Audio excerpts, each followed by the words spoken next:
We say our goodbyes, and just like every time I get off the phone with him, I feel a knot in my gut, threatening to make me sick. I know what the job entails. I know the lies we tell our families while we're deployed so they can sleep easier at night.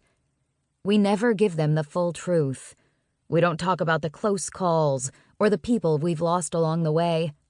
Death, carnage, and injuries are swept away with saying, "I had a bad day," or "Things got a little wild today." Civilians wouldn't understand.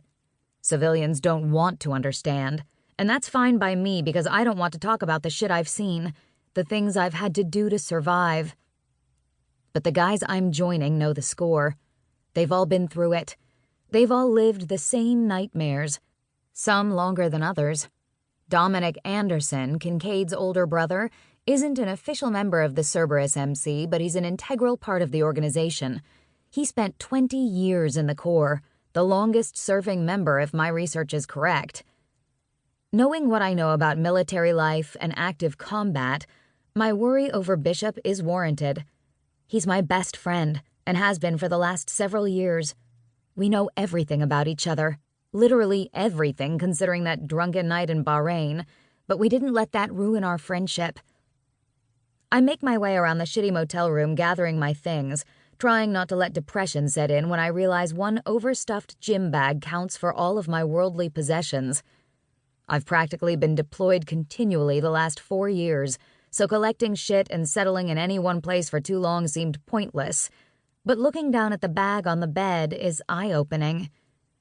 I think about calling my parents, but I can't suffer through another round of their disappointment since they won't wrap their heads around the fact that Cerberus isn't some criminal motorcycle club running drugs, guns, and selling women. No matter how many times I told them to stop watching SOA to get their information, they won't listen. I guess I can be grateful that they watched McHale's Navy to understand my time spent in the Corps. With one final sigh, I leave the hotel room, jump on my bike, and head to the Cerberus clubhouse. Only once on the ride over do I consider turning around and heading in the opposite direction. Several women smile at me from the kitchen while I wait outside of the conference room. I don't know why I'm nervous. I've faced groups of men who snarl at me just for having a vagina, men who hate me because they believe women have no place in combat, men who want me to get hurt so I'll go back to where I belong. Their words, not mine. Men who think women in combat compromise missions because the guys were likely to protect me over doing their own damn jobs. I proved myself over and over. I can protect my damn self when things get hairy. I proved more than once that I've had their six when it was called for. But this is a new group of guys, a new group of Marines I have to convince that I belong.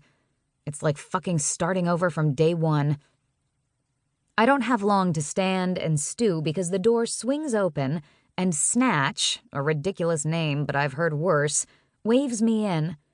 The club must be pretty damn progressive because not only is this guy covered in tattoos, including pierced stars on each cheek, but from what I hear, the guy is gay and his husband works here as well. Silence washes over the room as I walk in, and it's louder than a mortar blast in my ears. But instead of trembling and turning around to bolt, I snap my head up and walk toward the front of the room. I met several of the original guys during the interview process, and although that was nerve-wracking, it doesn't compare to seeing them all lined up at the front of the room. "We're a progressive club," McCain says with a welcoming smile as I approach. "And I have no doubt that each and every one of you will make sure Rivet feels welcome." "A woman in the club?" some guy at my back mumbles. "Never thought I'd see the day." I don't take offense. I was prepared for this sort of reaction. I make sure to meet eyes with Dominic, Kid, and even Shadow, who's holed up in the corner with a spread of computer screens in front of him. There's a guy beside him I haven't met, but we'll get to introductions eventually.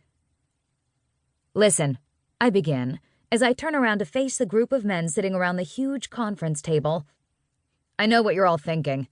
A woman has no place in Cerberus." "That is not what I'm thinking right now," a smiling ginger says with a salacious look in his eyes.